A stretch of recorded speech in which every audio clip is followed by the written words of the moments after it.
또 다른 하나는 이제 이 일렉트로포레시스였습니다. 조영덕 박사랑 유원이가 굉장히 잘 해줘서 재미있게 프로젝트를 했었던 현대차 과제를 시작을 하면서 일렉트로포레시스 전기 영동이 우리 연구실에서 널리 쓰이는 개념인데도 불구하고 내가 이거를 정량적으로 잘 이해하지 못하고 있다는 생각이 들었어요. 때마침 그게 윌리엄 교수님 연구실의 플로리안 카츠미어라는 그 독일에서 온 포스닥이 콜로이드에 대해서 펀더멘탈이 굉장히 강해서 그 친구랑 이제 디스커션을 하면서 또 지식의 깊이를 더해갔고, 그래서 우리 연구실에서 하는 실험들 몇몇이, 특히 전기용동 관련된 몇몇이 상당히 깊은 시오리티컬 백그라운드를 갖고 있고 이걸 잘 이해해야만 실험도 더 잘 할 수 있지 않겠나 이런 생각을 하게 됐습니다. 그래서 이제 요거에 대해서 오늘 얘기를 하려고 하는데, 앞서 얘기한 것처럼 오늘 제가 준비한 톡은 이 친구랑 디스커션을 하면서 영감을 받은 부분이 많고, 일부 자료는 이 친구의 자료를 갖고 온 게 있습니다. 굉장히 똑똑한 친구고, 그래서 이거는 우리 DNA 팀이 쓰는 걸 아마 많이 봤을 거예요. DNA 오리가미를 만들면 보통 이제 스탠다드로 퓨리피케이션 하는 방법이 젤 일렉트로포레시스이죠. 그래서 플러스 마이너스 여기 전압을 가하고 필드가 생기겠죠. 그러니까 보통은 플러스에서 마이너스로 이렇게 생기고, DNA 오리가미는 마이너스 차지를 띠고 있기 때문에 얘가 이렇게 가죠. 그래서 분리를 하는 방법. 이거 많이 보셨을 겁니다. 랩에서 이제 실험하다가 찍은 건데, 보통 DNA 오리가미나 DNA에다가 이제 형광 다이를 붙인 다음에 포켓에 넣고 볼테이지를 가하면 일렉트로포레시스에 의해서 이렇게 가죠.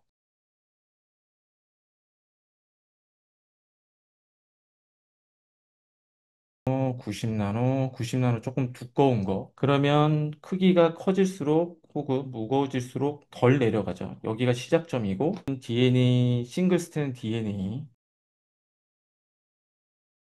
고 여기도 레퍼런스입니다. 두 개 레퍼런스. 그리고서 모양에 따라서 이렇게 쭉 마이그레이션해서 갈 수 있는 거리가 모양과 크기에 따라서 달라지죠. 그러면 아까 보여드린 것처럼 여기만 딱 잘라내는 거예요. 이게 이제 DNA 오리가미를 폴딩한 다음에 분리해내는 가장 스탠다드 방법이고요. 여기 보이는 것들은 DNA 오리가미 폴딩에 참여하지 않은 것들 따로 분리해내죠. 그래서 나노 구조가 아니라 분자 수준이기 때문에 멀리 가고, 나노 구조들은 중간에 걸리고, 이 젤 일렉트로포레시스를 다른 여러 분야 마찬가지로 최근에는 AI가 도입돼서 정량적인 해석, 보다 더 프리딕티브한 해석을 하기 시작을 했고, 최근에 관련된 논문이 여기 포스닥인 매튜 아킬레라라는 친구가 냈거든요. 관심 있으시면 보셔도 괜찮을 것 같고. 두 번째가 지금 유원이가 너무 잘해주고 있는 일렉트로포레틱 잉크입니다. 그래서 이 잉크 이렇게 부르고 약어로 부르는 거죠. 이거는 1999년도에 MIT에서 처음 나왔어요. 그래서 이렇게 캡슐 안에 흰색 구슬과 마이너스 구슬을 넣고 서로 다른 차지로 대전을 시킵니다. 그럼 예를 들어서 흰색 구슬이 플러스 차지다. 그러면은 마이너스 쪽에 몰리고 흑색은 반대로 몰리고, 볼테이지를 반대로 수입을 하면, 그러니까 여기가 플러스 마이너스면은 반대로 가죠. 그래서 흑백을 표현할 수가 있죠. 미국에서는 전자책 아마존 킨들을 많이 보는데, 이게 2007년도에 상용화가 돼서 아마존 킨들에 도입이 됐고 쭉 쓰이다가 작년에 이제 이렇게 아마존 킨들이 처음으로 컬러가 나왔어요. 근데 컬러감이 그렇게 좋지는 않습니다. 이게 실제로 제가 손으로 들고 있는 거를 찍은 건데 약간 허여멀겋죠. 최근에 BMW에서는 이거를 차 외벽에 도입을 해서 컬러 체인징 카를 만들고 있고, 이게 실제로 되냐 안 되냐 뭐 그렇게 생각하실 수도 있지만 컨셉카가 대부분 요즘에는 상용화되는 추세입니다. 예전처럼 기술의 끝단만 보여주려고 하지는 않아요. 근데 얘는 그냥 일렉트로포레시스입니다. 앞에는 젤을 붙여야 되고, 이거를 제가 컨트라스팅을 지금 시키는 이유가 두 개가 원리적으로 굉장히 다른 점이 있기 때문이에요. 뒤에 설명을 하겠지만. 그래서 우리 유원이랑 조영덕 박사가 굉장히 잘 만들어줬던 요것도 있고, 최근에 굉장히 유행하고 있는, 상용적으로나 학술적으로는 유행하고 있는 게 있어요. 이게 폴리머 디스퍼스드 리퀴드 크리스탈이라는 겁니다. 그래서 우리 호프팀에서 홀로그래피 포토폴리머 만들 때 쓰는 광경화 가능한 모노머랑 리퀴드 크리스탈 분자랑 호모지니어스하게 잘 섞은 다음에 플로우드 익스포저를 해서 포토폴리머라이제이션을 시키면 모노머가 포토폴리머라이제이션 되면서 고분자가 될 거고, 광 반응성이 없는 리퀴드 크리스탈 분자들은 그대로 있겠죠. 근데 폴리머가 성장하면 할수록 폴리머랑 리퀴드 크리스탈 사이에 상분리가 일어납니다. 이렇게. 그래서 요게 이제 리퀴드 크리스탈 액적들이거든요. 랜덤하겠죠. 그리고 리퀴드 크리스탈 분자의 방향도 다 랜덤해요. 근데 전압을 딱 가하면 액적들이 일렉트로포레시스에 의해서 살짝 위치가 변형되면서 동시에 액적 안에 있는 리퀴드 크리스탈의 방향이 한쪽으로 쏠립니다. 그러면서 우리가 요 굴절료 차이를 잘 튜닝을 하면 이때는 리퀴드 크리스탈과 포토폴리머 사이의 굴절율이 컸는데 이때는 거의 없게 할 수가 있어요. 그래서 소위 요즘에 얘기하는 스마트 윈도우가 이렇게 됩니다. 딱 이렇게. 이렇게. 일부 사무실에서 스마트 윈도우용으로만 쓰였는데 최근에 이제 중국 업체들에서 굉장히 싸게 대면적으로 잘 만들면서 가격 경쟁력이 생기면서 가정집 인테리어에도 많이 쓰인답니다, 최근에는. 근데 얘는 이제 반투명, 투명만 제어할 수가 있죠. 근데 만약에 이거를 플로드 익스포저가 아니라 호프팀에서 하는 것처럼 홀로그래픽 프린팅을 하게 되면 요게 요렇게 랜덤한 드랍렛이 아니라 격자를 갖고서 상분리가 돼요. 그러니까 컬러가 턴온, 턴오프를 시킬 수 있습니다. 요런 것도 가능하다. 그리고 여기서 하나 더 포인트를 얘기를 하자면 그냥 라이브로 스위칭 되는 타임을 보면 굉장히 빠르죠. 왜냐면 얘는 리퀴드 크리스탈로 튜닝하기 때문에. 근데 얘는 조금 느려요. 이거는 이잉크가 다 그래요. 왜 그러냐면 라이브로 보면 콜로이드 입자는 수백 나노 크기를 갖고 있고 얘를 일렉트로포레시스하게 왔다 갔다 하는 것보다 분자를 스위칭하는 게 훨씬 더 빠를 수밖에 없기 때문에 소프트웨어에서 통상 다이나믹스는 그냥 크기에 의존을 합니다. 크기가 작으면 빨라요.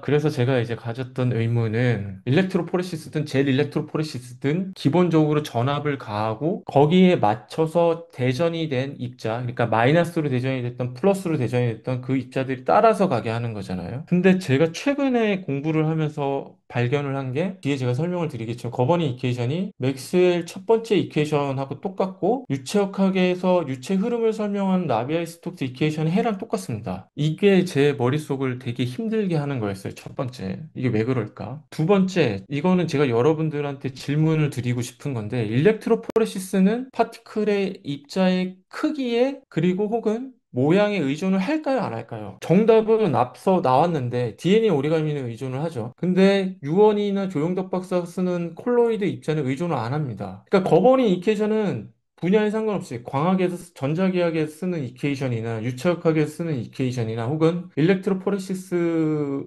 해석하기 위해 나온 이퀘이션이 똑같거든요. 그러니까 유니버설리티가 있다는 건데 왜 이럴까? 이게 되게 풀리지 않는 의문 같은 거였어요. 저 머릿속에서. 왜 그렇지? 그냥 예전만 생각을 하다가 최근에 이제 한 11개월, 10개월, 11개월 동안 찾은 거를 여러분들하고 공유를 하려고 합니다. 그래서 제가 이제 메이크 일렉트로포리시스 그레이트 어게인 정치적인 거랑 아무 상관없는 겁니다. 그냥 그 뉴욕에 놀러 가면 센트럴파크 앞에 트럼프 타워가 있거든요. 그러면 거기 지하에 가면 트럼프 샵이 있어요. 보통 사실 메이저리그나 NBA나 NHL 모자가 30불 정도 있는데 60불에 이 모자를 팝니다. 산 건 아니에요. 그래서 우리 연구를 훨씬 더 조금 정량적으로 이해를 해보자. 자, 시작을 본격적으로 하겠습니다. 여기 플러스, 마이너스, 그리고 제 이후의 모든 톡의 입자는 마이너스 차지를 띠고 있다고 가정을 할 겁니다. 이 사이는 유체가 채우고 있어요. 이게 버퍼 솔루션일 수도 있고, 심지어 공기일 수도 있습니다. 근데 일상적으로 많이 우리가 마주 접하는 리퀴드 플루이드, 플루이드는 리퀴드일 수도 있고, 가스일 수도 있지만 지금은 리퀴드만 가정을 할 거고, 만약에 여기에 이온을 녹인다, 뭐 NaCl이라든가 Mg2 플러스 같은 이온을 녹인다. 그러면 그거를 우리는 일렉트로라이트 이렇게 부릅니다. 그러면 입자가 마이너스 차지를 띠고 있으면 입자 표면에는 플러스 차지 이온들이 달라붙겠죠. Na 플러스라든가 Mg2 플러스가 붙겠죠. 그거를 요런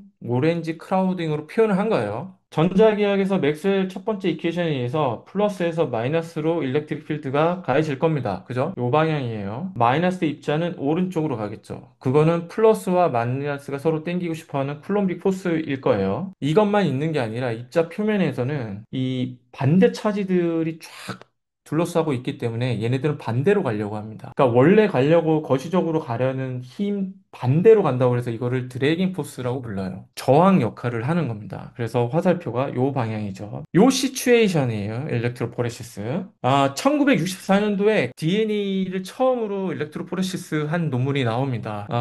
이게 1964년도에 나왔고 당시 이제 시대 상황을 얘기를 잠깐 해주면 1940년대 이제 사람들이 DNA가 유전 정보 전달에 연관이 있을 거라는 클루를 조금씩 잡기 시작해요. 그리고 1953년도에 왓슨하고 크릭이 DNA 이중 나선 구조를 밝혀내죠. 그러고 나서 이제 사람들이 그거를 정량적으로 해석을 하려고 세포에서 DNA 혹은 뉴클레이 엑시드를 꺼내려고 했었어요. 분리를 통해서. 그 중에 나왔던 게 이제 일렉트로포레시스고 이게 지금의 그 스탠다드가 된 겁니다. 그러면 이제 DNA 체인이 있다고 쳐요, 이렇게. 그리고 마찬가지로 마이너스 차지를 띠고 있고 그러면 전장을 가했을 때 쿨럼빅 포스가 전장 가한 방향으로 아까 본 것처럼 나오고 반대로 드래그 포스가 나오겠죠. 그러면 요거는 보통 역학에서 모든 역학이 다 그러는데 쿼지 스테디 스테이트를 가정을 합니다. 그래서 두 힘이 0이고 쿨럼빅 포스는 요 우리가 고려하고 있는 몰레큘의 길이 그리고 얘가 갖고 있는 속도 비례하고요, 당연히. 요 길이, 그러니까 몰레큘이 길면은 차지도 크겠죠. 그리고 가해진 일렉트릭 필드에도 비례할 거예요. 그러면 DNA 1이 요 정도 길이다. DNA 2도 같은 길이다. 두 개를 더하면은 그냥 곱하기 2 하면 됩니다. 그리고 쿨럼빅 포스랑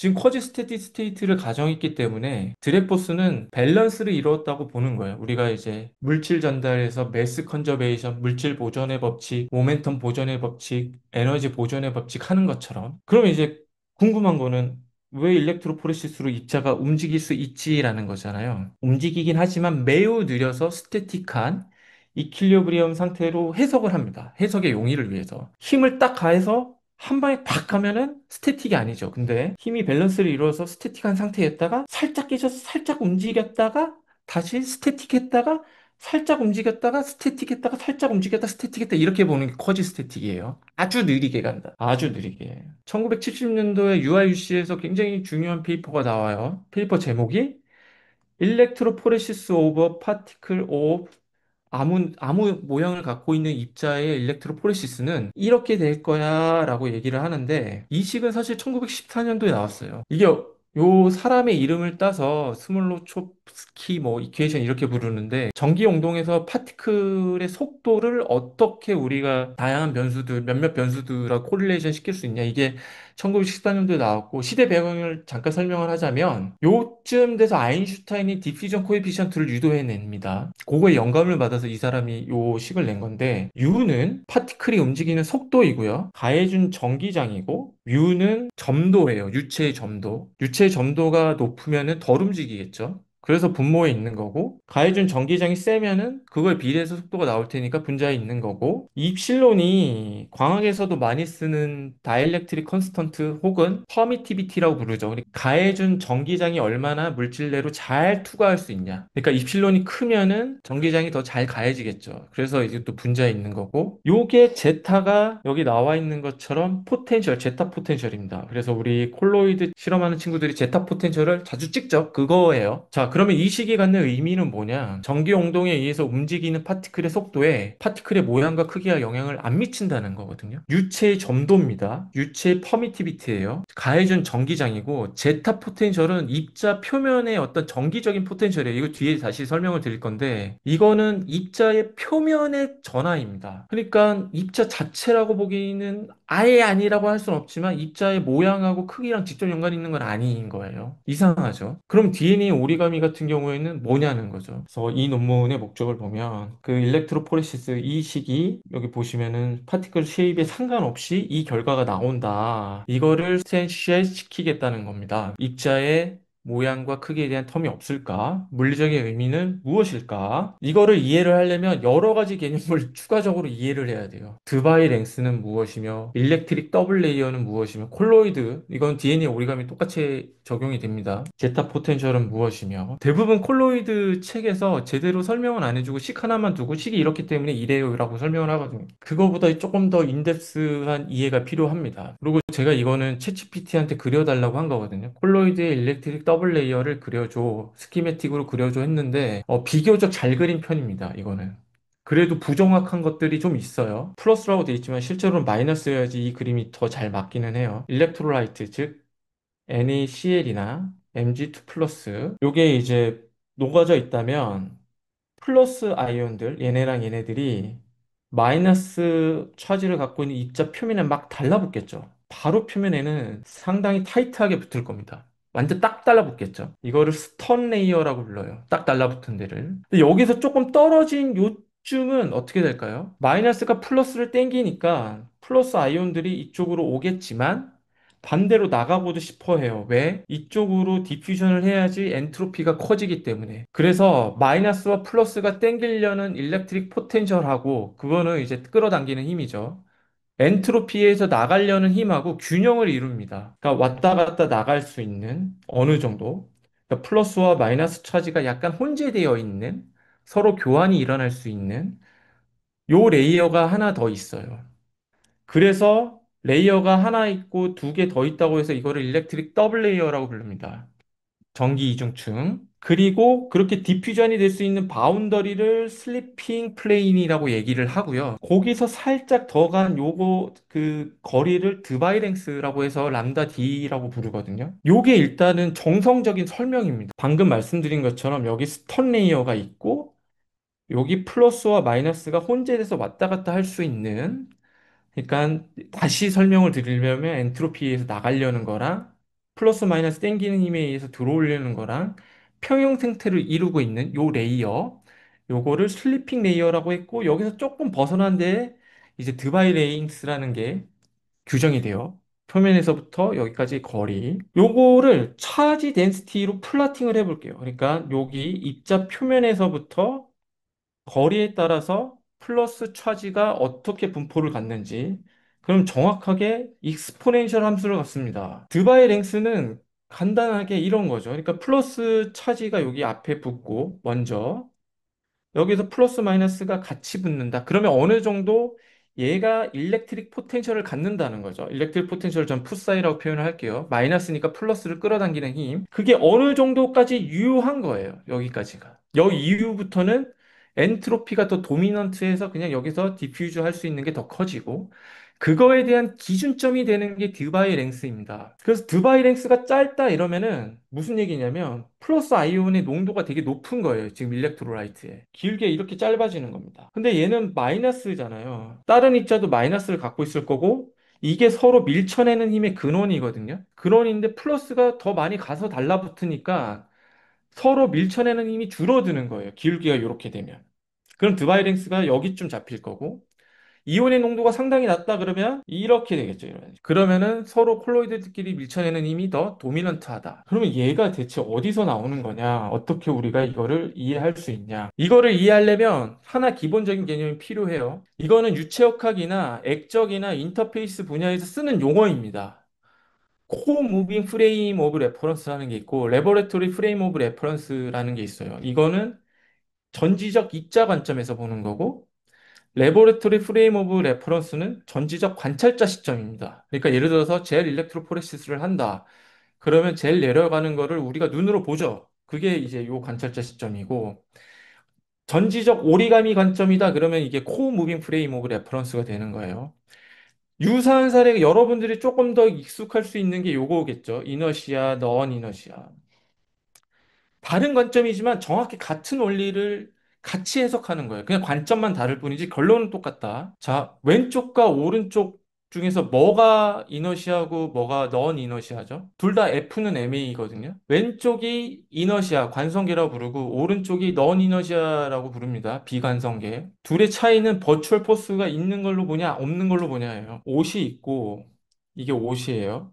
먼지가 묻어 있을 때 포스를 이렇게 주죠. 여기 F예요. F. 그러니까 포스는 요게 노멀 포스 프레셔거든요. 프레셔에 그레디언트를 달았으니까 공간적으로 프레셔의 분포가 있다. 이거 힘입니다. 반대 방향으로 오는 두 힘이 똑같으면은 포스가 없겠죠. 이펙티브하게. 한쪽이 차이가 나기 때문에 포스가 생기는 거예요. 그래서 그레디언트 프레셔라고 표현한 거고 포인트 매스니까 로우 밀도를 그냥 M으로 볼 수, 질량으로 볼 수 있고요. 중력 가속도에 방향 벡터 더하니까 이건 중력입니다. 그러면 아까 요거 포인트 매스니까 M이라고 볼 수 있다고 그랬죠. MA. F는 MA 이렇게 되는 거죠. 이게 이너시아 프레임이고 넌 이너시아 프레임은 버추얼 포스가 있는 걸로 보는 겁니다. 그러니까 작용 반작용으로 여러분들이 익숙한 옷을 왼쪽으로 털어가지고 보면은 입자 입장에서 마치 오른쪽으로 가는 버추얼 포스가 있는 걸로 느낄 수 있잖아요. 그러면 나는 이쪽으로 힘을 줬는데 이쪽으로 버추얼 포스가 있으니까 힘의 합은 앞서 얘기한 거에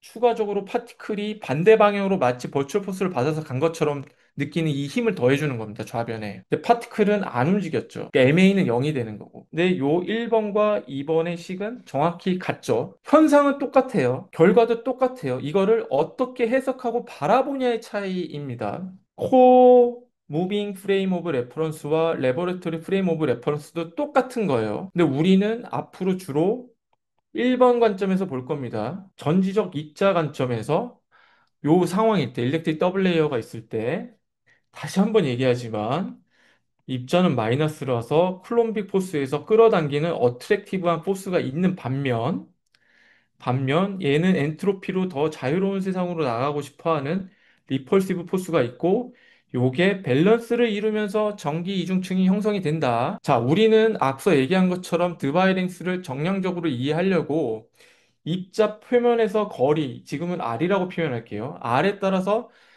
차지가 어떻게 분포를 갖는지를 먼저 알아야 돼요. 그죠? 차지 덴시티를 로우라고 쓰고 밸런스 오브 차지라고 돼 있는데 뭐냐면 NA는 1 플러스죠. 그럼 플러스 1. MG는 2 플러스죠. 그럼 플러스 2. CL은 1 마이너스니까 마이너스 1. 이렇게 되는 거예요. E는 이 녀석들이 갖고 있는 기본 전하량입니다. 그럼 플러스 2, 마이너스 1에 따라서 전하 이 일레멘터리 차지만 곱해주면은 되는 거고 얘네들이 어떤 분포로 갖고 있느냐 요게 요 NI예요. 거리에 따라서. 입자가 들어서 상온이다. 그러면 이 온도에 의해서 막 움직이잖아요. 열 에너지가 뭐 입자 하나가 이렇게 플럭추에이션을 하겠죠. 열 에너지가 주어진 상태에서 입자 표면에 따라서 이 분포가 달라질 수가 있습니다. 이거를 조금 더 유식하게 볼츠만 디스트리뷰션 이렇게 불러요. 열 에너지를 갖고서 막 움직이는데 마이너스에는 가서 달라붙어야 되고 또 엔트로피 때문에 떨어져야 되고 이 열에너지가 있는 상태에서 이 분포를 갖기 때문에 이 분포를 알려주는 게 볼츠만 디스트리뷰션입니다. 그래서 지금 뭐를 알 거냐면 이 볼츠만 컨스턴트의 의미를 알아야지 이걸 이해할 수가 있어요. 해볼게요. 볼츠만 디스트리뷰션. 일반 물리 때도 배우는데 2학년 물리화학이나 전공에 따라서 이건 용어가 틀려요. 연력학이나 열에너지 공학 뭐 등등 여러 이름으로 불리는 수업에서 2학년, 3학년, 4학년에 걸치면서 계속 인덱스로 배우게 되는데, 자, 연력학이 거시적 연력학이 있어요. 이거는 거시적 파라미터, 온도, 압력, 부피, 이걸로 이해를 하는 겁니다. 어떤 개가 있으면, 여기에 수많은 입자들이 있잖아요. 전자일 수도 있고, 포톤일 수도 있고, 폰원일 수도 있고, 그러면 거시적으로 열 에너지가 온도에 의해서 딱 정해졌다. 이거를 뭉뚱그려서 하나의 앙상블로 보는 게 거시적인 뷰의 연력학입니다. 연력학이 이제 세 가지 단계가 있는데 여기서 조금 더 들어가서 입자 하나하나의 거동을 살피기 시작한다. 이게 미시적 연력학이에요. 여기서 하나 더 들어간다 그러면 여기 양자역학까지 입힙니다. 3단계예요, 연력학이.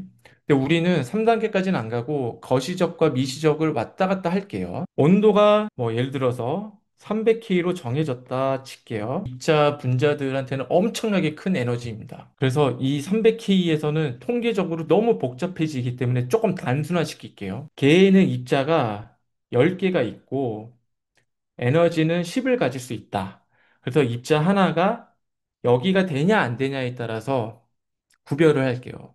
그래서 에너지가 10이다. 그러면 10개의 입자가 다 에너지를 갖고 있어야 됩니다. 이거를 블랙 닷으로 표현할게요. 그러면 이 경우는 요 컨피규레이션만 가질 수 있어요. 그럼 에너지가 4일 때는 어떻게 될까요? 10개 입자 중에서 4개만 익사이테이션이 될 수 있다. 그러면은 요 컨피규레이션을 포함해서 보다 다양한 경우의 수들이 생기겠죠. 컨비네터리얼 프로블럼인데 이렇게 볼 수가 있어요. 10 팩토리얼 오버 6 팩토리얼 곱하기 4 팩토리얼. 4는 이제 익사이테이션 되는 입자의 수, 안 되는 입자의 수. 그래서 나올 수 있는 컨피규레이션의 경우의 수는 210. 이렇게 되는 겁니다. 이렇게 따지는 게 미시적 관점의 연력학이에요. 이 상태에서 이번에는 100개의 입자가 있다고 칠게요. 거시적인 에너지가 탕 정해졌을 때 나올 수 있는 컨피규레이션의 수를 우리가 다 계산해 볼 수가 있죠. 에너지가 뭐 이거는 없을 때, 10일 때, 47일 때, 50일 때, 뭐 더 많은 경우의 수가 있을 건데 나올 수 있는 컨피규레이션의 수를 오메가라고 치고 각 에너지, 거시적인 에너지, 온도로 주어지는 거시적인 에너지가 딱 주어졌을 때 나올 수 있는 경우의 수를 온도별로 거시적인 에너지 레벨별로 다 계산해 보면 언제가 제일 크냐? 100 중에 50일 때가 제일 큽니다. 앞서서 우리가 살펴봤던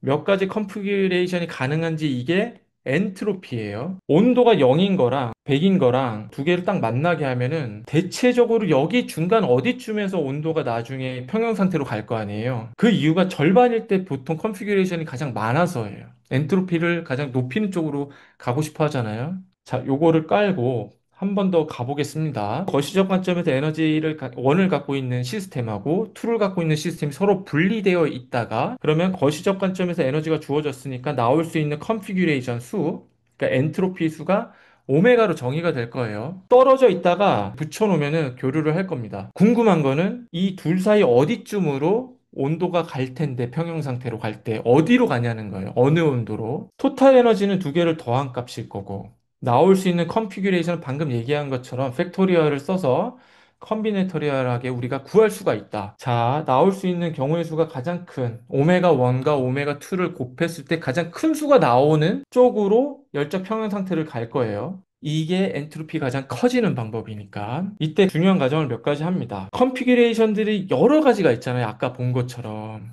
10개 동전 중에서 4개만 익사이테이션 할 때 컨피규레이션이 있잖아요. 특정 컨피규레이션이 있고 210개 나온다고 그랬죠. 210가지가 있는데 이 모든 가지는 같은 확률을 갖는다. 첫 번째 가정을 하는 거예요. 두 번째 가정은 열적 평형 상태에 도달할 때까지 모든 컨피규레이션을 다 테스트를 합니다. 이 시스템이. 랜덤하게 테스트를 해요. 그러니까 1번부터 210번의 컨피규레이션이 있다면 이걸 1, 2, 3, 4 이렇게 가지 않고 1번, 3번, 2번, 6번, 7번, 100번, 뭐 120번 뭐 이런 식으로 랜덤하게 가고 요거를 우리가 뭐라고 부르냐면 이거디 하이포테시스 이렇게 불러요. 요거를 조금 더 설명할 필요가 있는데 저를 오래 겪었던 분들은 아시겠지만 저한테 이제 1티어 과학자가 유시 버클리 이제 일라이 아블로노비치인데 그분이 이제 설명하는 거를 갖고 온 거예요. 요렇게 갔다가 9는 빛이 이렇게 꺾여서 이렇게 나가죠. 시간을 되돌리면 그대로 갑니다. 시간의 대칭적이다. 이걸 런이고딕이라고 불러요. 빛의 흐름 관점에서는 스피어, 렉탱글, 패럴로그램 이런 지오메트리들은 전부 런이고딕이에요. 일립스 같은 경우에는 이렇게 해서 랜덤하게 됩니다. 완전히. 시간을 되돌리더라도 따라갈 수가 없어요. 트래퍼조이드도 마찬가지입니다. 이거를 이거딕이라고 얘기를 해요. 그래서 아까 얘기한 것처럼 1번부터 210번까지 컨피규레이션이 있으면 순서대로 가는 게 아닙니다. 순서대로 가면은 우리가 추적할 수가 있잖아요. 역순으로 가면 되잖아요. 타임을 되돌리면. 그거를 우리가 연력학적으로는 가역적이다라고 얘기를 해요. 근데 여기 있는 열이 이쪽으로 가면 방향성 있게 열은 안 움직이고 방사돼서 가잖아요. 엔트로피를 높이는 쪽으로. 그래서 이거를 열이 확산됐을 때 이걸 다시 주워 담을 수 없어요. 이거는 연력학 제2법칙에 위배되는 거죠. 그래서 엔트로피가 있을 때 시스템을 비가역적이다라고 얘기를 하고 그거를 뒷받침하는 가설이 이 이거딕 하이퍼테시스예요. 그래서 우리가 이제 두 개의 시스템을 붙여놔서 열적으로 교류를 하게 하면 어떤 온도를 찾아가냐? 두 시스템이 갖고 있는 컨피규레이션 오메가 1과 오메가 2를 곱했을 때 최대가 되는 쪽으로 간다. 엔트로피가 최대가 되는 쪽으로 간다는 거를 조금 더 유식하게 설명하는 게 요겁니다. 그러니까 이제 매크로스코픽한 뷰든 마이크로스코픽한 뷰든 연력학 제2법칙을 똑같이 설명하는 거예요. 그러면 열적 평형상태 온도를 찾을 수가 있습니다. 얘랑 곱했을 때 넌리니어 현상이거든요. 비선형 현상. 방향성 있게 열이 확산되지 않는다고 했죠.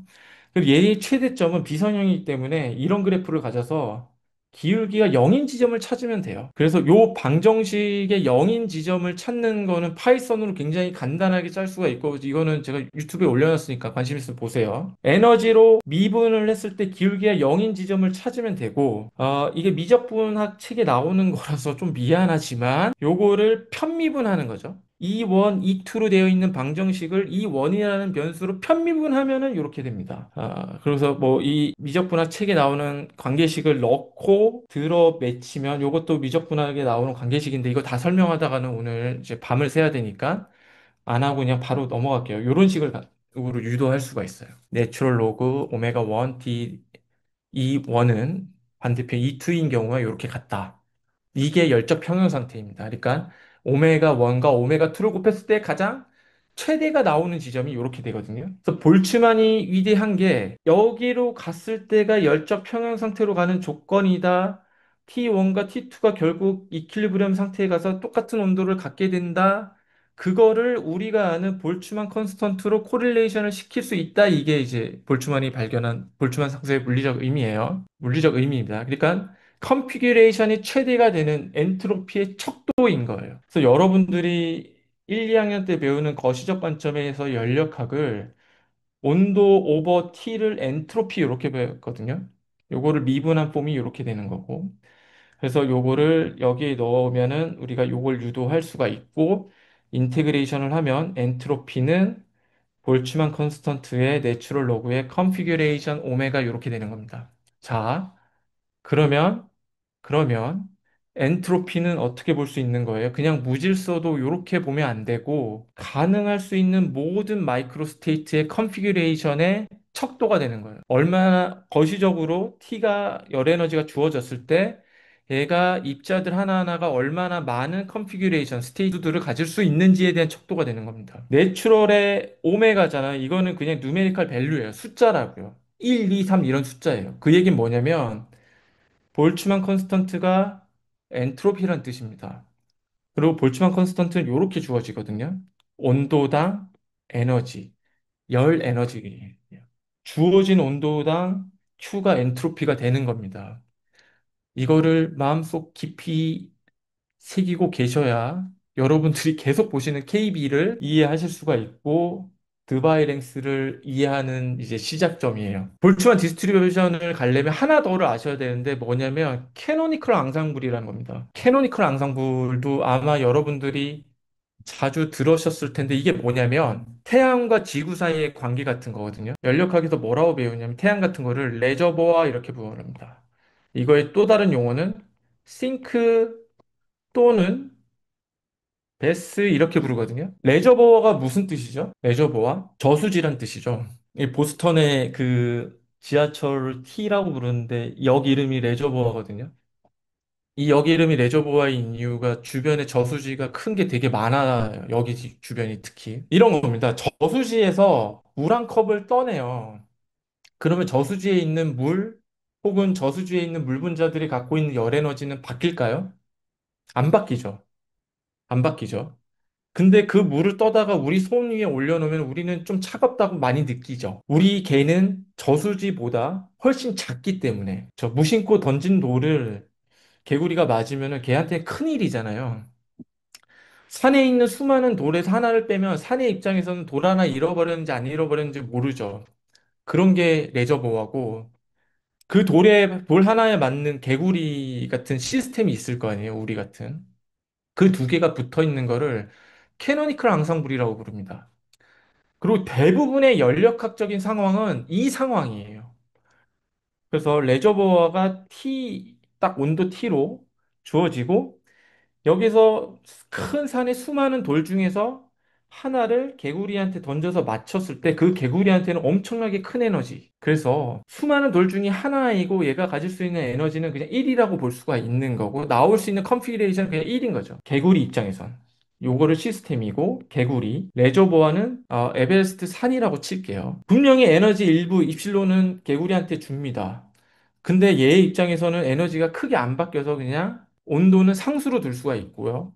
다만 컨피규레이션은 살짝 바뀔 수 있다. 에너지가 줄어든 정도에 따라서. 두 개가 떨어져 있다가 이렇게 열적으로 교환하게 붙여놓으면은 특정 에너지 상태로 찾아가겠죠. 앞서 봤던 것처럼. 이고딕 하이포테시스를 통해 가지고 평형 상태로 갈 건데 그거에 대한 확률은 뭐가 돼요?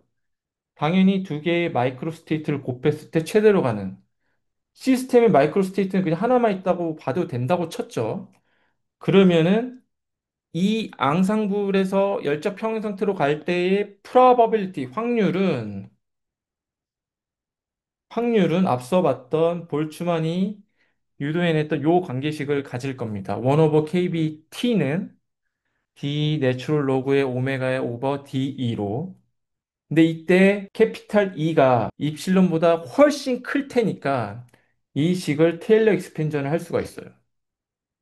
그래서 퍼스트 오더, 세컨 오더 가는데 하이어 오더는 작아서 무시하고 남겨진 식 요거 가지고 우리가 가지고 놀 건데 요거는 테일러 익스펜전에 대해서 1차, 2차 이렇게 가는데 하이어 오더는 무시하고 얘는 1 오버 KBT의 입실론이라고 볼 수가 있죠. 그러면 요게 내추럴 로그를 갖고 있으니까 내추럴 로그를 벗겨내면 요 이퀘이션이 나옵니다. 익숙해진 폼이 나오고 있죠. 그래서 probability는 아까 요렇다라고 얘기를 했는데 요거는 방금 구한 것처럼 오메가의 익스포넨셜의 마이너스 에너지 오버 kBT 승 이렇게 한 게 나와요. 주어진 열 에너지 하에서 시스템이 에너지를 요만큼 레저버부터 가져갈 수 있을 때 캐노니컬 앙상블에서 이 주어진 에너지 하에서 프로버빌리티는 익스포넨셜 함수를 갖는다. 이거를 볼츠만 팩터라고 부릅니다. 대단히 대단히 중요한 거예요. 에너지에 따라서 발견될 확률이 이 익스포넨셜 함수에 따른다. 이거를 볼츠만 팩터라고 부르고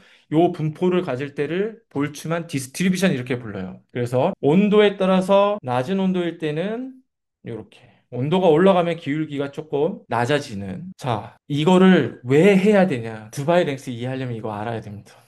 근데 멀리 가지 않고 우리 호영이가 여러분들 아시는 것처럼 배럴을 가지고 폴리머라이제이션을 시키고 있죠. 그래서 호영이가 실험을 굉장히 잘한 게 뭐냐면 TM을 찍고서 어셈블리가 된 이 폴리머에 쓰일 수 있는 폴리머라이제이션이 쓰인 모노머의 개수를 하나하나 다 카운트를 했습니다. 통계적으로 유의미하게 수백 혹은 때로는 1,000개 넘는 걸 다 카운트를 해서 폴리머의 길이를 통계를 냈는데 뭐를 따르죠? 익스포넨셜 함수를 따르죠. 볼츠만 팩터로 정의가 된 볼츠만 디스트리뷰션을 따릅니다. 이게 왜 그러냐면 걔가 있고 오리가미 하나하나들을 지금 시스템을 구성하고 있는 입자로 볼 수가 있어요. 열 에너지가 주어졌을 때 일부를 받아서 막 움직일 거 아닙니까? 움직이다가 오리가미 탑과 바텀에 있는 것들이 딱 만나면서 폴리머라이제이션이 되는 거잖아요. 그러면 열적 고동은 앙상블이라고 딱 캐노니컬 앙상블이라고 봐도 되고 이 입자들 하나하나의 거동은 뭐를 따르는 겁니까? 이 중에서 일부 에너지를 입실론 받았을 때 요거에 주어진 에너지에 따른 분포를 따르는 거예요. 이거는 익스포넨셜 요 분포를 따르는 거. 그래서 정확하게 이렇게 익스포넨셜 함수로 나오는 겁니다. 실험을 굉장히 잘했다는 거죠. 볼츠만 팩터가 대단히 중요하고요. 그러면 우리가 입자 자체가 마이너스 대전이 됐을 때 이제 플러스 차지들이 딱 달라붙어서 스턴 레이어를 형성을 하고 다시 한번 얘기하면 플러스 마이너스가 어느 정도 왔다 갔다 할 수 있는 가고 싶은데 엔트로피로 나가고도 싶어 하는 그래서 더블 레이어를 레이어 1, 레이어 2를 형성을 했고 이때 플러스 차지의 분포를 알고 싶은데 이게 로우였거든요. 그래서 요거는 앞서 차지에 대한 거라고 했고 거리에 의한 디스트리뷰션을 갖는다. 열 에너지가 존재했을 때 그거는 당연히 볼츠만 팩터를 따르겠죠. 에너지는 열 에너지랑 일렉트릭 포텐셜 마이너스와 플러스가 끌어당기는 힘 요거가 컴피티션 한다는 뜻이죠. 그래서 요거를 여기 넣으면은 로우를 구할 수가 있는 거예요. 아, 연력학이고 나발이고 너무 싫다. 지긋지긋하다. 이거 학부 1학년 때부터 배우는 이거 정말 싫다. 그러면 조금 더 쉽게 갈 수 있는 방법이 있기는 합니다. 그게 뭐냐면 요 전화 입장에서 느끼는 케미컬 포텐셜을 계산하는 거예요. 입자 바로 표면에서 되게 셀 거고 일로 갈수록 약할 거잖아요. 그거를 구하는 겁니다. 거리에 따른 케미컬 포텐셜을. 그래서 거리가 무한대일 때를 레퍼런스로 잡은 다음에 요게 대전된 전하 요거 플러스 1, 플러스 2, 마이너스 1 뭐 이렇게 거기에 일렉트리컬 포텐셜을 곱해주면은 끌어당기는 힘 일렉트리컬 포텐셜 나오는 거예요. 이게 일종의 엔탈피죠. 그리고 엔트로피는 방금 구했잖아요. 그죠? 엔트로피. 이쪽으로 가야지 더 자유롭게 움직일 수 있으니까. 보다 직관적으로 케미컬 포텐셜을 이렇게 구할 수 있는 거를 마음속으로 받아들일 준비가 조금 됐죠. 그래도. 요거를 알게 됐으니까. KB가 뭐였어요? 줄 퍼 켈빈. 켈빈 곱하면은 그냥 에너지잖아요. 얘는 그냥 뉴메리컬 밸류고. 볼트 디스트리뷰션에 의해서 결정이 되는. 케미컬 포텐셜 다시 이렇게 쓰고. 근데 이게 눈치가 좀 있으신 분들은 이게 샤클리 카이저 리밋에서 태양전지의 볼테이지 구하는 거랑 똑같다는 걸 알 수가 있습니다. 요게 가질 수 있는 최대 엔탈피. 그러니까 그 솔라셀 관점에서 얘기하면 N타입의 페르미 레벨과 P타입의 페르미 레벨 차이가 되는 거예요. 그리고 이거는 전하의 디스트리뷰션이잖아요. 전하의 분포란 말이에요. 전하의 양. 공간에 따른 전하가 얼마나 많은지를 얘기하는 거란 말이에요. 그럼 이걸 뭘로 알 수 있습니까? 이게 익스터널 루미센스거든요. 반도체에서 전자가 올라갔다가 내려올 때 빛을 내죠. 이게 전자가 얼마나 많은지, 캐리어가 얼마나 많은지에 대한 척도잖아요. 똑같은 식입니다. 이게 두 개가. 우리 랩의 이제 지은이가 요거를 제일 잘 알고요. 융합 에너지공학과 우리 학부 친구들한테 이거를 숙제를 내주는데 만점에 가까운 답을 냈던 친구가 있어요. 이게 우리 랩의 소형입니다. 요게 내추럴 로그 1보다 작으면 이게 1.0 마이너스가 되잖아요. 그죠? 익스터널 루미니센스 이피션시니까. 이피션시가 100이 안 나오죠. 그러니까 한 0.9라고 치고 그럼 여기가 마이너스가 되고 그럼 T가 올라갈수록 볼테이지가 감소하는 거죠. 그래서 복사 냉각이 그래서 중요한 겁니다. 네, 복사 냉각기를 달면은 솔라셀의 온도를 낮출 수가 있고 볼테이지를 높일 수가 있고 그래서 효율이 잘 나오는 거고 아웃도어에서 테스트하건 인도에서 테스트하건 똑같은 결과가 나온다. 케미컬 포텐셜로부터 차지 디스트리뷰션을 똑같이 구할 수 있어요. 입자 표면으로부터의 거리가 무한되면은 일렉트릭 포텐셜은 없겠죠. 그러면은 요렇게 이꼴이 돼서 제끼고 나머지 남은 것끼리 변수를 재정리를 하면은 요렇게 되고 여기에서 내추럴 로그를 벗기면은 똑같은 결론이 나옵니다. 마이크로 스테이트 컨피규레이션이고 나발이고 이퀄리브리엄이고 나발이고 뭐 캐노니컬 앙상블이니 이고딕 하이포테시스니 볼츠만 컨스턴트 이거 다 싫다. 그러면 그냥 이렇게 하셔도 돼요. 그래서 요거를 넣으면은 차지 디스트리뷰션을 드디어 구할 수가 있다. 여러분들은 이제 요 그래프는 그릴 수 있는 겁니다. 빨간색. 관련된 랩의 최고의 전문가가 조영덕 박사입니다. 이거 아직 한 거 아니에요. 이거를 알려면 드바이랭스를 알려면 하나 더 개념을 배워야 됩니다. 이게 가우스 법칙이거든요. 맥스웰 이퀘이션 중에서 첫 번째 이퀘이션이고, 이게 인테그랄 폼이 있고 디퍼런셜 폼이 있는데, 그래서 책에 정의가 이렇게 나옵니다. 그래서 뭐 total electric flux through any closed 패곡선, 패곡면은 equal to enclosed charge divided by the permittivity 뭐 이런 얘기죠. 이게 되게 힘들잖아요. 근데 힘들면은 인테그랄 폼은 안 봐도 돼요. 그냥 디퍼런셜 폼만 보면 되는데 그레디언트에 일렉트릭 필드가 있는데 이게 로우 오버 입실론 퍼미티비티다. 이게 무슨 얘기냐면 요거 아까 로우가 뭐라고 그랬어요? 차지 분포라고 그랬죠. 플러스면 플러스, 마이너스 차지면 마이너스예요. 근데 이게 다이버전스니까 플러스면은 뭐예요? 뭐가 솟아서 나온다 이런 뜻입니다. 일렉트릭 필드가 솟아 나오는 거예요. 마이너스는 들어간다 뜻입니다. 그래서 플러스 마이너스 다이폴이 형성이 되면 이렇게 들어가는 겁니다. 전기장 이런 식으로 이거 얘기하는 겁니다. 파동이 오고 입자가 여기 보는 것처럼 마이너스 플러스 이렇게 형성을 하죠. 산란돼서 가는 걸 볼 수 있어요. 이렇게 산란돼. 전기장이 이렇게 들어온다. 그러면 여기가 마이너스, 여기가 플러스겠죠. 그러니까 일렉트릭 필드가 이렇게 간다. 그래서 산란이 된다. 이렇게 산란돼서 간다. 산란들끼리 인터피어런스를 할 수 있다. 그리고 입자들이 레귤러하게 이렇게 형성을 하면 가이드드 모드로 빛의 모멘텀이 바뀌면서 쭉 가죠. 그리고 레귤러하게 어레이가 돼 있고 대칭성을 가지면서 우리가 흔히 얘기하는 포토닉 밴드갭이 열리는 겁니다. 회절이 되고 하나 더 알아야 됩니다. 그리고 인테그랄 폼과 디퍼런셜 폼이 다른 거냐? 아니에요. 두 개가 왔다 갔다 되는 거거든요.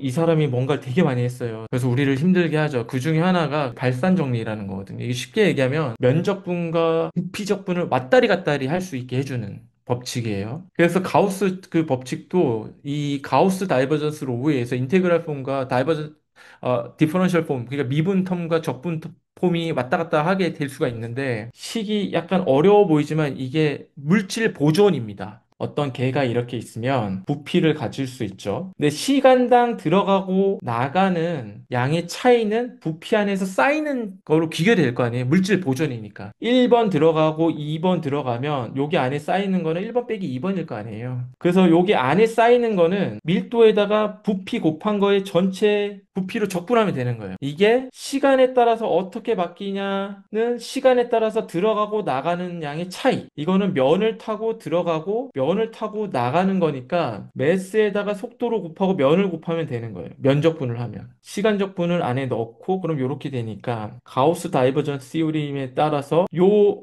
면적분을 이렇게 부피적분으로 바꿀 수가 있어요.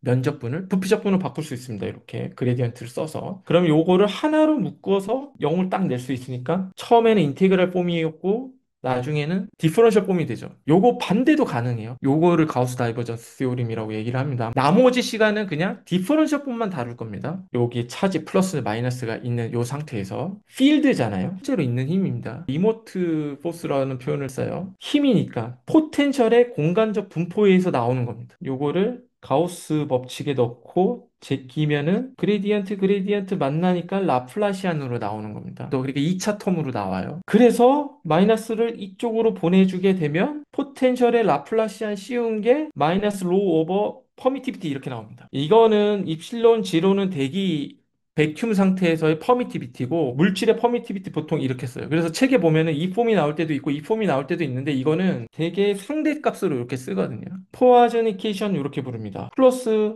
마이너스 차지를 알면은 일렉트릭 포텐셜을 알 수 있다는 거예요. 미안해요. 더 가야 돼요. 자, 포화젠 이케이션을 구했어요. 여기. 그죠? 근데 우리는 방금 차지 디스트리뷰션을 구했잖아요. 이 볼츠만 디스트리뷰션을 써서 넣는 겁니다. 그러면 요 식이 나오겠죠. 이렇게. 너무나 중요한 요 식이 나오는데 이거를 포화젠 볼츠만 이케이션이라 부르고 이거는 우리 랩의 모든 구성원들이 본인이 하고 있는 연구 분야가 뭐든 상관없이 반드시 알고 있어야 되는 식입니다. 그러면 우리는 아까는 이것만 알았는데 이 일렉트릭 포텐셜도 이제 알게 된 거예요. 그러면 예를 들어 볼게요. 일렉트로라이트가 플러스 1, Cl-인 NaCl로 구성이 돼 있다. 그래서 제가 이제 시메트릭 모노밸런트 일렉트로라이트 이렇게 쓴 겁니다. ZI가 플러스 1 혹은 마이너스 1이겠죠. 요게. 그럼 두 가지면 있으니까 플러스 1인 경우, 마이너스 1인 경우 더해주면 되죠. 삼각함수 사인, 코사인 펑션과 사인 하이퍼볼릭, 코사인 하이퍼볼릭 펑션에 의해서 이렇게 정리할 수가 있는 겁니다.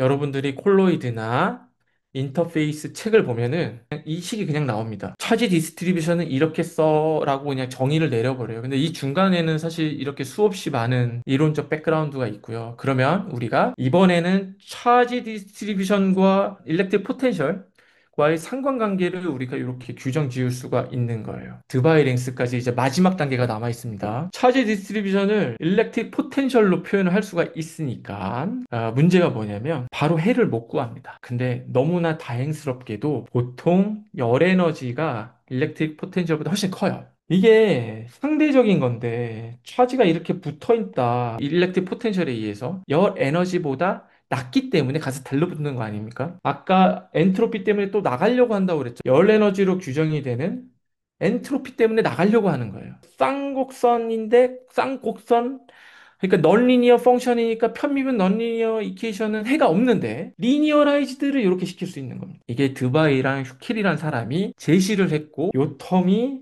이렇게 사인 하이퍼볼릭을 벗겨내서 이렇게 간단하게 되는 겁니다. 이렇게 두둥 그리고 요거를 루트 씌운 폼으로 바꾸고 요걸 카파라고 하고 요거의 역수가 드바이랭스가 된다. KBT 그러니까 열 에너지가 주어졌을 때 뭡니까? 차지의 분포예요. 어디에서의 차지의 분포입니까? R이 무한대일 때. 여기 떨어져 나왔을 때. 그러니까 무슨 얘기예요? 드바이랭스를 지나면은 엔트로피가 일렉트릭 포텐셜보다 훨씬 크기 때문에 자유롭게 움직일 수 있다. 이 바운더리를 규정한 거예요. 어떻게 딱 맞아지려면 길이의 역수로 딱 맞아 떨어진 겁니다. 마이너스 입자가 일렉트릭 포텐셜에 의해서 플러스를 막 끌어당겨서 막 잡고 싶어 하잖아요. 근데 스톤 레이어 지나서 디퓨전이 일어날 수 있는 슬리핑 레이어를 지나면은 그때서는 얘가 프리해질 수 있잖아요. 그 경계라는 뜻이에요. 드바이랭스도 알게 된 겁니다. 차지 스크리닝. 여기서 말한 차지 스크리닝은 입자가 갖고 있는 고유의 차지를 스크리닝 한다는 뜻이에요. 이제 프리리하게 움직일 수가 있으니까 마이너스를 못 느끼는 거죠. 일렉트릭 포텐셜을 못 느끼는 거예요. 그래서 차지 스크리닝 레스라고 부르는 겁니다. 강한 아이온일수록 드바이랭스는 짧아지죠. 예. 서로 밀쳐내는 힘은 어떻게 돼? 약해진다 이런 뜻입니다. 대단히 대단히 중요한 거고 소프트웨어 피직스, 콜로이드 특히 그게 DNA 오리가미든 세라믹 입자든 고분자 입자든 얘가 리퀴드 같은 유체에 분산이 되어 있을 때 얘네들의 거동을 이해하는 매우 매우 중요한 이케이션이 되는 겁니다. 그러면 이제 여러분들 요거를 완전하게 이해를 하실 수가 있는 거예요. 딱 요 식을 보면은 이거는 시메트릭 모노밸런트 일렉트로라이트다라는 거 알 수 있죠. NaCl. Mg2 플러스다 그러면은 요거 대신에 요걸 쓰면 되는 거예요. 계산을 해볼 수가 있습니다. 드바이랭스가. 1 플러스를 넣었을 때보다 2 플러스를 넣었을 때 당연히 드바이랭스는 짧아지겠죠.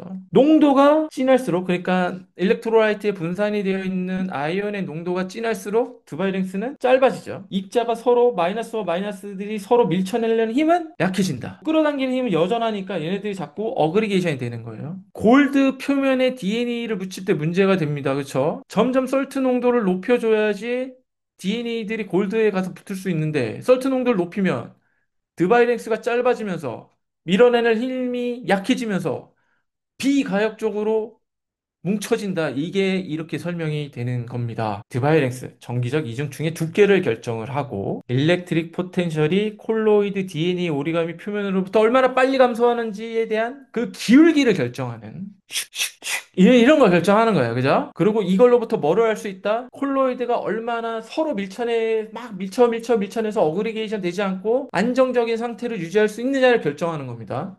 그래서 콜로이드 서스펜전, 그러니까 입자가 리퀴드 같은 거에 분산이 되어 있는 서스펜전의 스테빌리티를 결정한다 이렇게 얘기를 해요. 입자가 뭉쳐서 가라앉으면 불안정한 거고 서로 멀쳐내서 용액이 잘 분산된 상태로 유지를 하면 안정적이다. 이제 마지막 개념으로 갑니다. 근데 드바이랭스까지 다 알았어. 근데 일렉트로포레시스는 아직 안 나왔죠. 근데 이거를 알아야지 또 잘 알 수가 있어. 네, 궁금한 거는 이거예요. 드바이랭스를 측정할 수 있나요? 본 사람, 드바이랭스를 나는 측정했다. 계산한 거 말고. 있기는 합니다. 여러분들은 드바이랭스를 측정하지 않고 뭐를 측정하나요? 제타 포텐셜을 측정합니다. 그죠? 요게 이제 이거는 챗GPT가 그린 좀 엉망인 그림이고 요게 이제 위키피디아에 나와 있는 제대로 된 그림인데 제타 포텐셜은 일렉트릭 포텐셜인데 어디에서 느끼는 일렉트릭 포텐셜이냐면 슬리핑 레이, 스턴 레이어 있고 여기 그 다음 왔다리 갔다리 플러스와 마이너스 왔다리 갔다리 할 수 있는 디퓨지브한 어느 영역이 있죠. 요게 레이어 1, 그게 레이어 2, 그거의 바운더리 완전히 벗어나서 가냐 아니면 약간 바운드 돼 있냐 요 경계 그게 슬리핑 레이어인데 여기서 측정하는 포텐셜이 일렉트릭 포텐셜이 제타 포텐셜이에요. 그럼 이거랑 드바이랭스는 무슨 상관 있냐? 드바이랭스는 차지가 느끼는 포텐셜이 유효한지 안 하는지의 바운더리였잖아요. 그 질문은 이런 거죠. 드바이 랭스와 슬핑 랭스는 같은 건가요? 드바이 랭스가 길어야겠죠. 슬핑 랭스보다. 왜? 자, 마이너스가 있으면 일렉트릭 포텐셜에 의해서 딱 달라붙는 플러스가 있고 레이어 1, 레이어 2 플러스 마이너스가 있는데 얘네들은 왔다 갔다 하는 거죠. 요게 이제 슬리핑. 요게 뭐 RS라고 쓸 거예요. 드바이 랭스는 요거보다 살짝 깁니다. 여기 있을 때는 살짝 끌어당기는 힘이 느껴져서 여기 들어갈 수가 있잖아요. 엔트로피에서 다시 나갈 수도 있고 요걸 벗어나면 아예 일렉트릭 포텐셜을 못 느끼는 겁니다. 원리상 살짝 달라요. 그래서 드바이 랭스가 조금 더 깁니다. 근데 둘은 상관관계가 있겠죠, 당연히. 자, 그래서 아까 얘기한 것처럼 드바이 휴켈 어프록시메이션에 의해서 우리가 요걸 구했어요. 넌리니어 이퀘이션이죠. 그래서 손으로 풀 수 있는 해가 안 나옵니다. 콜로이드는 구잖아요. 지오메트리가 넌리니어하기 때문에 그냥 구 그대로 놓으면 안 나와요, 해가. 대신에 이걸 확대해서 보면은 약간 평면 이렇게 근사할 수는 있겠죠, 그죠? 옆에 콜로이드도 이렇게 거시적으로 보면은 둥글지만 매우 가까이 보면은 약간 면과 면. 그래서 한 축만 고려해주면 되지 않을까? 그래서 평면을 고려하면 식이 이렇게 되는데 얘는 지오메트리가 더 이상 넌리니어가 아니기 때문에 풀립니다. 요 방정식의 일반적인 해는 미적분 책에 나오는 것처럼 이렇게 되는데 이제 모든 편미분을 풀 때 마찬가지로 바운더리 컨디션을 넣는 거예요. R이 무한대일 때는 일렉트릭 포텐셜이 유한해야 되니까 요 X가 무한일 때 얘가 발산하면은 안 되죠. 그러니까 얘는 0. 요거를 이렇게 구할 수 있어요. 또 익스포넨셜 텀으로 나오죠. 그러니까 차지가 아까 익스포넨셜하게 바뀌는데 어찌 보면 너무나 당연하게도 포텐셜도 익스포넨셜하게 돼야 되는 겁니다. 거리에 따라서. 그래서 여러분들은 이제 포텐셜, 그러니까 콜로이드 표면으로부터의 포텐셜도 구할 수가 있는 일렉트릭 포텐셜도 이제 플라팅을 할 수가 있습니다. 슬리핑 레이어의 거리에서 제타 포텐셜도 구할 수가 있겠죠. 그럼 당연히.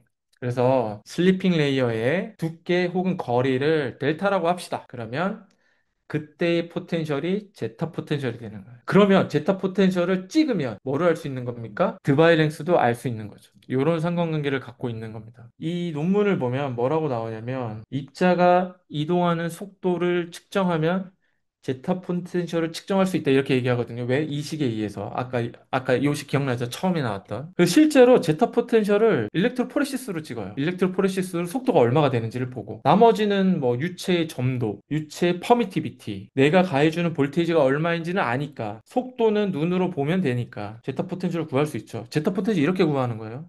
제타 포텐셜 구하면 뭐를 알 수 있는 겁니까? 드바이랭스를 알 수 있는 거예요. 그래서 실제로 챗GPT한테 물어보세요. 제타 포텐셜을 측정하는 원리가 뭐니? 그러면 전기장을 가한 다음에 전기 용동의 이동도를 측정하면 알 수 있어. 이렇게 답을 줍니다. 그 이유예요. 자, 이제 다시 이 질문 돌아와야 됩니다. 이제 다 알았어요. 백그라운드 다 알았습니다. 드바이랭스가 뭔지도 알고, 슬리핑 레이어가 뭔지도 알고, 제타 포텐셜이 뭔지도 알고, 이거 갖고 있는 물리적인 해석이 뭔지도 다 알았어요. 근데 어떻게 그러면은 입자가 한쪽으로 가냐는 거예요. 왜? 보는 것처럼 포스 밸런스는 딱 이렇게 빵이잖아. 아까 본 것처럼 일렉트릭 퍼미티비티에 제타 포텐셜에 가해진 전기장의 점도 이걸 뭐 이렇게 쓰기도 하고 뮤로 쓰기도 하는데 뭐 어찌됐건 입자의 모양, 크기, 변수 하나도 안 들어가고 어찌됐건 가긴 한다는데 포스 밸런스에서 이게 없잖아요. 이거를 한 번 더 정량적으로 봐야 되는데 앞서 얘기한 것처럼 이게 입자의 표면이고 마이너스로 대전이 돼 있으면 일렉트리컬 더블 레이어, 레이어 1, 레이어 2 형성하고 있어요. 그리고 여기는 엔트로피에서 그냥 완전히 프리하게 된 아이온들. 그러면 우리가 앞서 본 것처럼 거리에 따라서, 그러니까 입자 표면으로부터의 거리에 따라서 차지 디스트리뷰션, 볼츠만 디스트리뷰션을 따른다는 걸 알게 됐고, 여기에 쿨론 포스, 즉 입자에 직접 가해지는 거는 디스트리뷰션의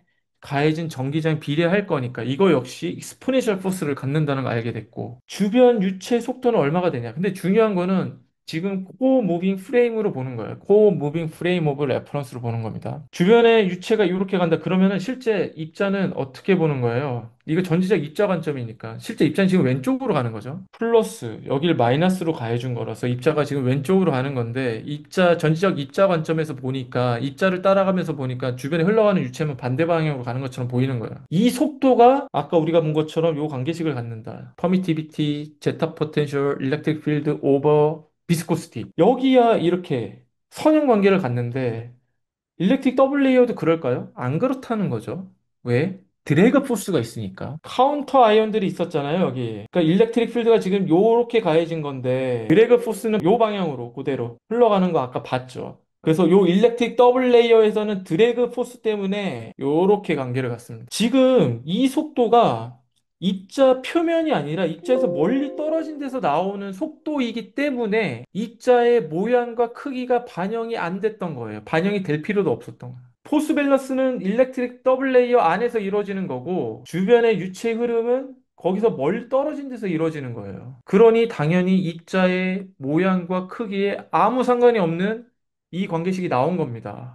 그러니까 입자 자체 속도가 아니라 코 무빙 프레임 오브 레퍼런스에 의해서 얘는 입자 주변을 흘러가는 그리고 이거를 측정을 했을 때 제타 포텐셜을 측정하는 거다. 이렇게 지금 이해를 잘 해야 되는 겁니다. 근데 하나 더 고려를 해야 되는 게 일렉트로포레시스에 의해서 입자를 위아래로 왔다리 갔다리 한다. 이거는 채널을 통해서 이루어지는 거죠. 스몰 파이프를 통해서. 그러면 관이 있을 때 여기 프레셔가 높고 낮아서 프레셔 그레디언트가 이펙티브 하니까 포스가 생겨서 왼쪽에서 오른쪽으로 유체를 밀어주는 힘이 생기고 마찬가지로 드래그 포스가 있으니까 요런 프로파일을 갖거든요. 요거의 유속을 구하는 이퀘이션은 나비의 스톡스 이퀘이션을 풀면 돼요. 그래서 이게 유언이가 만들고 있는 유체역학 칩에서 일어나는 거를 자세히 보면 이렇게 되죠. 왜? 드래그 포스를 이렇게 주고 일로 가니까. 그래서 요거를 하겐 파조이 플로우 이렇게 부릅니다. 이게 유체역학에서 아주 스탠다드예요. 아, 이게 이제 나비의 스톡스 이퀘이션입니다. 제가 유체역학 강의할 때 이거 보여주는 건데 항상 제가 15년 전에 MIT 그 샵에서 산 티셔츠거든요. 제가 개인적으로 이 유체역학을 되게 좋아하는데 모세가 말하기를 이런 이퀘이션으로 물이 갈라진다 이런 뜻이죠. 인류가 발명한 가장 위대한 이퀘이션 중에 하나가 저는 이제 나비의 스톡스 이퀘이션으로 생각을 하는데 이거를 뭐 유도할 수는 없어요. 이거는 사실 여기까지 유도하는데 필요한 모든 물리적 백그라운드와 막 그 법칙들을 다 이해하는 데만 한 학기 분량. 이거는 지금 할 수가 없어서 못 하는데 다만 내가 얘기하고 싶은 거는 관에서 흘러가는 이 유체의 흐름은 나비의 스톡스 이퀘이션만 풀면 돼요. 그리고 그거는 매스, 물질 보존과 모멘텀 보존으로 이루어져 있고 얘는 특정 부피 안에서 어큐뮬레이션 아까 쌓이는 거 얘기했죠. 부피가 있을 때 면을 타고 들어가고 나가는 거에 차이가 쌓이는 거. 요게 왼쪽 텀이고 오른쪽은 자 프레셔는 노멀 프레셔 포스가 두 가지예요. 어떤 개가 있을 때 면의 노멀 방향이 면 방향이거든요. 요쪽으로 작용하는 포스가 프레셔이고 이거를 노멀 포스라고 부릅니다. 이 법선에서 벗어나는 방향의 모든 힘은 쉐어 포스예요. 그래서 이게 노멀 포스. 요게 그냥 지금은 이렇게만 배우세요. 나머지 쉐어죠. 넌리니어 텀이 들어가고 얘는 리니어입니다. 나머진 중력이에요. 그러니까 이게 MA고 요거 다 한 게 F인 거예요. 그래서 그냥 나비에스톡스 이퀘이션의 F는 MA입니다. 이거 이상도 이하도 아닌데 제가 이거는 비선형 편미분 방정식이기 때문에 손으로 일반적으로는 못 풀지만 마찬가지로 바운더리 컨디션을 넣고 어쩌고 저쩌고 하면은 풀 수 있습니다. 이 푸는 자세한 과정은 지금 안 할게요. 이 식을 풀면은 이 해가 나온다는 것만 그냥 얘기를 할게요. 이 해가 나오고 y가 0일 때 여기 빵이 되고 프레셔에 대한 1차 항으로 바뀌죠. 1차 항으로 바뀌죠. 그럼 손으로 풀 수 있다. 지금 이렇게만 보시면 돼요. 속도는 상수가 있고 여기인데 이게 x축으로 바뀌는 정도. 그러니까 x에 대한 선형 관계를 갖는다 이렇게 보면 돼요. 그러면 이 속도를 우리가 구할 수 있거든요. 방금 그냥 프레셔 차이에서 흘러가는 거를 이제 하겐 파조이 플로이라고 그러고 전기장가에서 보는 플러그 플로우인데 이거 해가 똑같아요. 이걸 보여줄게요. 아이온이 없을 때는 우리 본 것처럼 코무빙 프레임과 뭐 레버레토리 프레임이 그냥 반대죠. 일어나는 현상은 똑같다. 우리는 여기에 익숙하니까 이걸만 볼게요. 근데 카운터 아이온이 있을 때, 즉 우리가 계속 다뤄왔던 카운터 아이온들이 있을 때는 정기적 이중층 안에서 드랙 포스 등등이 있기 때문에 프로파일이 살짝은 바뀐다. 근데 내가 얘기하고 싶은 거는 프로파일이 바뀌는 거는 파티클 매우 표면이지 파티클의 속도를 결정하는 파티클 표면에서 멀리 떨어진 영역에서의 유속은 아니라는 거예요. 유속은 그냥 일렉트릭 필드에 의해서 정해진다. 아까 식을 봤던 것처럼. 그래서 유속은 또 쓰면은 입실론의 제타 포텐셜의 일렉트릭 필드 오버 비스코스티였죠. 그러면은 그냥 가우스 법칙을 그대로 쓰면 되는 거예요. 그리고 앞서 유체역학에서 나비알 스톡스 이퀘이션에 구했던 식을 그대로 쓰면은 똑같은 게 나옵니다. 놀랍게도. 이게 뭐냐는 거죠. 이게 무슨 의미일까? 왜 이게 전자기학식으로 푸나 유체역학식으로 푸나 아니면은 그냥 일렉트릭 포텐셜 막 연력학 볼츠만 디스트리뷰 탁 유도해가지고 한 거나 왜 다 똑같냐는 거예요. 왜 똑같냐면 우리는 이것만 고려를 해왔기 때문에 여기가 아니라 전기용동에서 포스 밸런스는 다시 한번 얘기하지만 파티클 표면에서만 이루어지는 거고 포스가 밸런스 되기 때문에 여기는 스태틱이지만 여기는 다이나믹인 겁니다. 파티클에서 멀리 떨어져 있을 때. 전기장 그냥 일렉트로 마그네틱스로 푸나 나비알 스톡스 이퀘이션으로 푸나 막 볼츠만 디스트리뷰션 해가지고 생 난리를 케미컬 포텐셜부터 해가지고 다 푸나 포화전 이퀘이션 구하고 포화전 볼츠만 이퀘이션 구해서 구한 해나 다 똑같은 거예요. 이거를 스페셜 타입 오브 플로 필드라고 부를게요. 가이중 전기장의 그냥 속도는 선형인 겁니다. 그래서 does not transmit any force over the distance. 그러니까 요 거리에 따라서 아무 이 거리가 살짝만 멀어지면 이 거리에 상관없이 유속은 그냥 선형으로 코릴레이션 되는 거예요. 이 필드만 알면은. 그러니까 입자가 얘가 무슨 모양이건 크기든 상관이 없었던 겁니다. 그래서 1960년대 나왔던 식이 이펙티브 했던 거는 바로 이 이유 때문이고요. 그럼 이 컨디션이 만족이 되려면 어때야 돼요?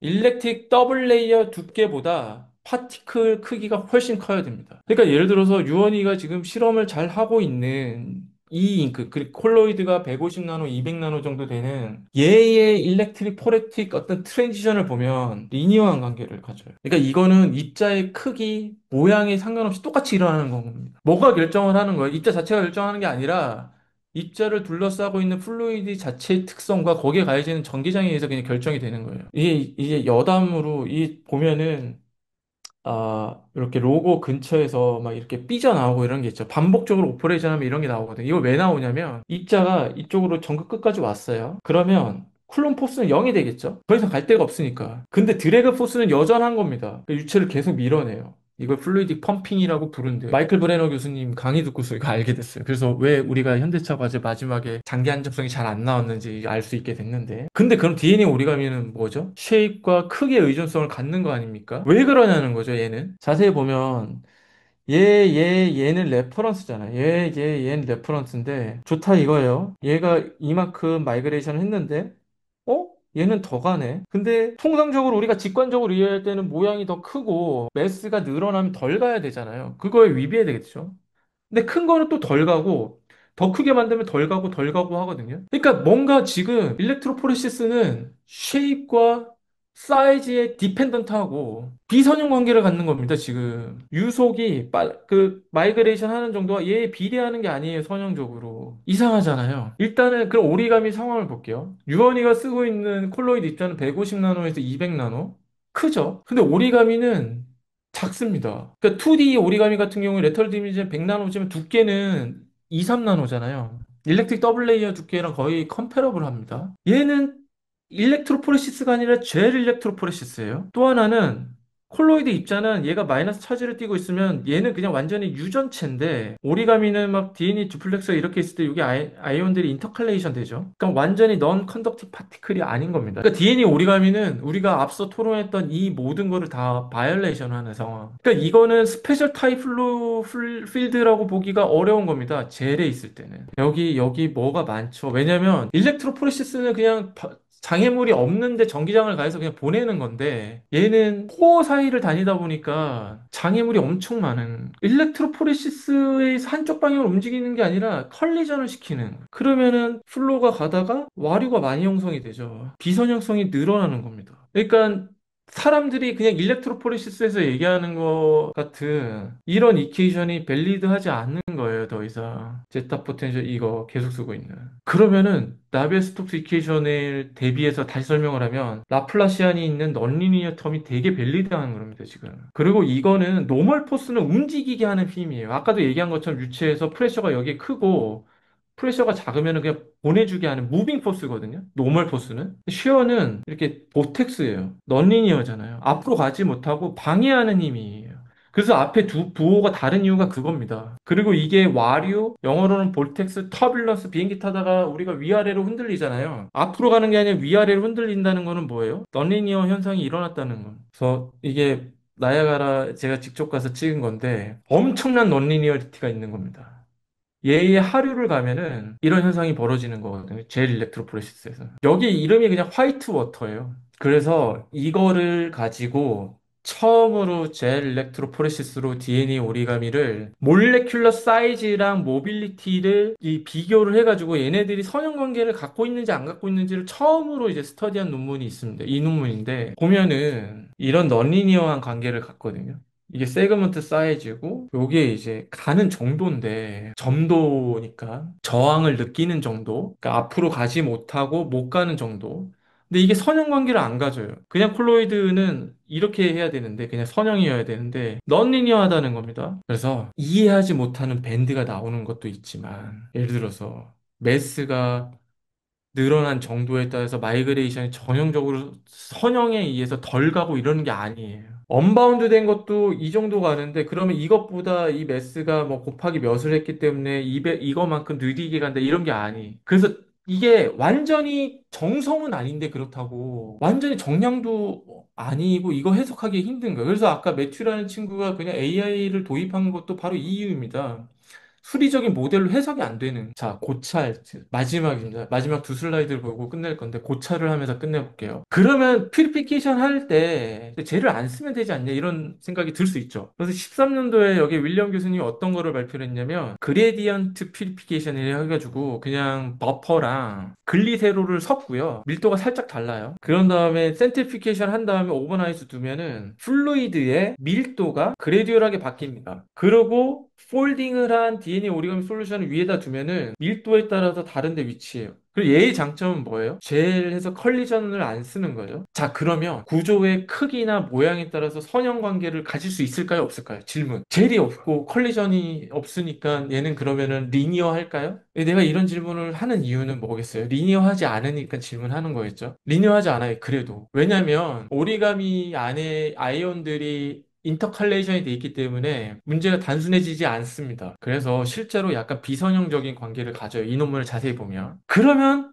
똑같은 방법을 가지고 DNA 오리가미처럼 흐물흐물한 몰레큘 집단 그래서 아이온이 투과할 수 있는 게 아니라 일반 콜로이드처럼 강체, 솔리드 바디인 경우는 그럼 어떨까? 그래서 2003년도 이거는 뭐 콜로이드 하는 사람이면 반드시 알아야 되는 비니가 이제 UCSB에서 박사학위 할 때 데이비드 파인 교수님이 당시에는 UCSB에 계셨습니다. 지금은 NIU에 계시지만 요걸로 이제 비니가 이제 콜로이드계의 슈퍼스타가 되고 하버드 교수까지 됐는데 에멀시피케이션으로 에멀전을 막 랜덤하게 만든 다음에 그걸 말려서 파티클을 이제 시메트릭하게 클러스터링을 시킨 거예요. 근데 여기 보는 것처럼 에멀전이 굉장히 다양한 크기로 있기 때문에 안에 들어가는 파티클의 개수도 랜덤이겠죠. 아무튼 에멀전을 점점 줄여가면은 시메트릭하게 푸싱하면서 콜로이드 파티클이 나오는데 두 개짜리도 있고 세 개짜리도 있고 네 개짜리도 있고 뭐 그 이상도 있는데 중요한 중요한 거는 이제 시메트릭하게 된다. 그리고 용액을 아까 덴시티 그레디언트 퓨리피케이션에 썼던 것처럼 똑같이 덴시티가 그레디언트가 바뀌는 걸로 썼어요. 얘는 선형일까요? 비선형일까요? 완벽한 선형은 아니지만 그래도 선형에 가깝습니다. 마지막 장입니다. DNA 오리가미는 이 쉐입 인디펜던트에 대한 모든 조건을 다 바이올레이션 합니다. 그러면 이건 무슨 얘기냐? 우리가 항상 하는 포스 밸런스는 드바이 레이어 안에서만 이루어지는 거고 일렉트로포레시스에서는 주변의 유체 흐름의 속도만 우리가 구해왔던 거고 그렇기 때문에 입자의 쉐입과 사이즈에 대한 변수는 전혀 고려될 필요가 없었다. 근데 이거는 당연하게도 아이온이 투과하지 않는 솔리드 바디인 일반 콜로이드에 대한 거다. DNA 오리가미 같은 경우에는 젤을 써서 컬리전이 있기 때문에 일단 리니어리티가 다 깨지면서 동시에 오리가미 크기랑 드바이랭스가 비슷하고 완전히 솔리드 바디가 아니고 이런 조건 때문에 이거를 다 바이레이션을 했다. 그래서 일렉트로포레시스랑 젤 일렉트로포레시스는 같은 게 아니고 달라야 되고 각각이 갖고 있는 고유의 특성이 이렇다.